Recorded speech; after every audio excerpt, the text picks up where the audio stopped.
C'est curieux chez les marins, ce besoin de faire des phrases.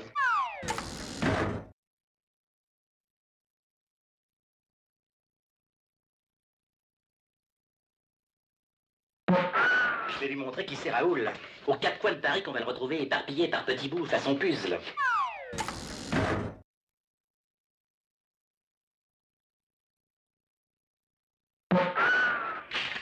Quand ça change, ça change. Faut jamais se laisser démonter.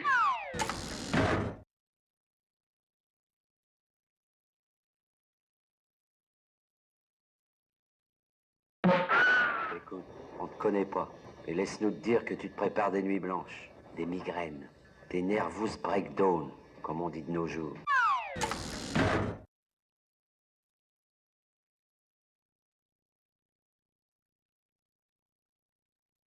Patricia, mon petit, l'homme de la pampa, parfois rude, reste toujours courtois, mais la vérité m'oblige à te le dire, ton Antoine commence à me les briser menu.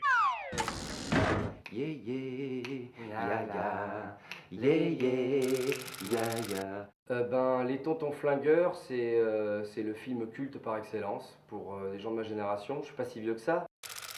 Moi, pendant de longues années, je me suis dit que Audiard, c'était vraiment une époque révolue et qu'aujourd'hui, plus personne ne parlait comme ça, c'est-à-dire partir dans des longues métaphores avec un rythme absolument effréné, des phrases à rallonge, et puis...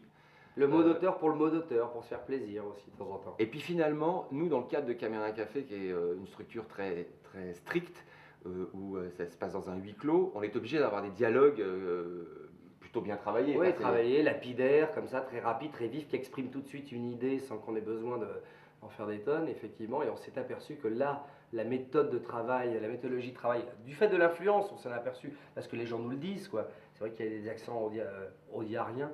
Décidément, j'y arriverai jamais. Audiardesque, c'est avec un T, Audiard, à la fin. Non, avec un D. Un D. Ah, tu vois, c'est pour toi, c'est pour ça que tu es spécialiste.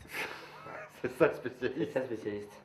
Et en fait, on s'est aperçu qu'on avait, parce qu'on n'est pas les seuls à écrire, il y a une trentaine d'auteurs qui écrivent avec nous, mais très vite, ils se sont aperçus qu'il y avait ce style d'écriture et que ça servait bien à la série. Notamment le personnage de Jean-Claude, qui a une gouaille comme ça, qui a du répondant, un sens de la répartie très vif et tout. Moi, dans mes énervements, dans mes agacements, mon personnage est très comme ça, très énervé, très dur. Et on s'est aperçu que ça fonctionnait bien avec la série, au fur et à mesure. Et je pense aussi que Audiard était très inspiré par les cons. Ouais. Les cons magnifiques, ça le faisait rêver. Et il en a fait des magnifiques. Oh bah toi, t'es un chef d'escadrille maintenant. Et voilà, donc dans la série, on a tous les deux un côté con, moi peut-être plus que Bruno, et du coup... Moi j'ai un côté obtus, lui il a un côté con. Je crois que c'est deux trucs, les têtus et les cons, c'est quelque chose qui l'inspirait beaucoup, je pense. Qui inspirait beaucoup Audiard, et petit à petit, on s'est rendu compte, inconsciemment, peut-être, ou consciemment, qu'on reprenait soit des tonalités, soit des rythmiques de phrasés. Et un sens comme ça, effectivement, de l'euphémisme un peu falsifié, comme ça.